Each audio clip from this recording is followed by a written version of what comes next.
নমস্কার বন্ধুরা, সুতপা রান্নাঘরে সবাইকে স্বাগত জানাই।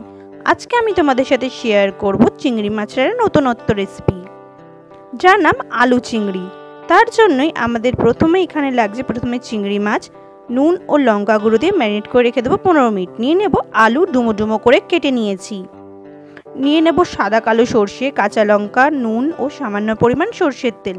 এরপরে একটা পেস্ট বানিয়ে নেব। নিয়ে নেব সর্ষের তেল ভালো করে গরম করে নিয়ে ম্যারিনেট করা চিংড়ি মাছগুলো দিয়ে দেব। ভেজে নেব হালকা করে,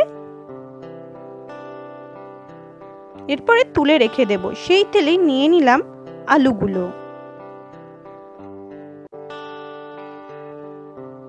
নিয়ে নিলাম খুব সামান্য পরিমাণ নুন দিয়ে আলুগুলোকে একটু কড়া করে ভেজে নেব। সেই তেলে নিয়ে নিলাম কুচানো পেঁয়াজ, গ্রেট করা বা কুচানো রসুন, খুব ভালো করে মিশিয়ে নেব। পেঁয়াজটা হালকা নরম হয়ে এলে দিয়ে দেব হলুদ গুঁড়ো, লঙ্কা গুঁড়ো, জিরে গুঁড়ো, সমস্ত গুঁড়ো মশলা দিয়ে খুব ভালো করে মিশিয়ে নেব।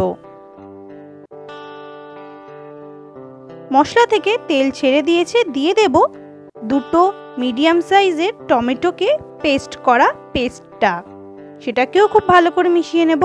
দিয়ে দেব স্বাদ অনুযায়ী নুন, দিয়ে দেব সর্ষে বাটার পেস্টটা, সেটাকেও খুব ভালো করে আমরা কিন্তু মিশিয়ে নেব। 2 থেকে 1 মিনিট কষিয়ে নেওয়ার পরে দিয়ে দেব 2 থেকে 3 চামচের মতো কাজু বাটা, সেটাকেও খুব ভালো করে মিশিয়ে নেব সমস্ত মশলার সাথে। তেল ছেড়ে এলে দিয়ে দেব ভেজে রাখা আলুগুলোকে খুব ভালো করে মিশিয়ে নেব।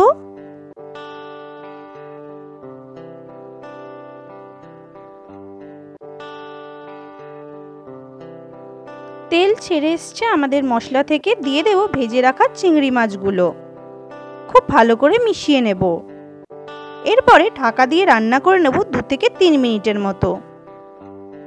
তৈরি হয়ে গেল আমাদের আলু চিংড়ি।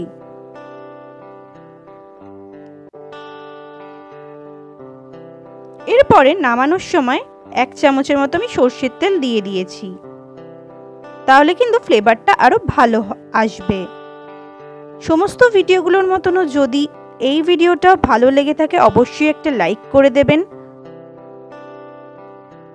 সুতপা রান্নাঘরে এই রেসিপিটি যদি আপনাদের ভালো লাগে তাহলে অবশ্যই ফেসবুক থেকে যদি দেখে থাকেন পেজটাকে একটা লাইক করবেন, ফলো করবেন, আর ইউটিউব থেকে দেখে থাকলে চ্যানেলটাকে সাবস্ক্রাইব করবেন, কমেন্ট করবেন, আর অবশ্যই পাশে থাকবেন আর বন্ধুদের সাথে শেয়ার করবেন।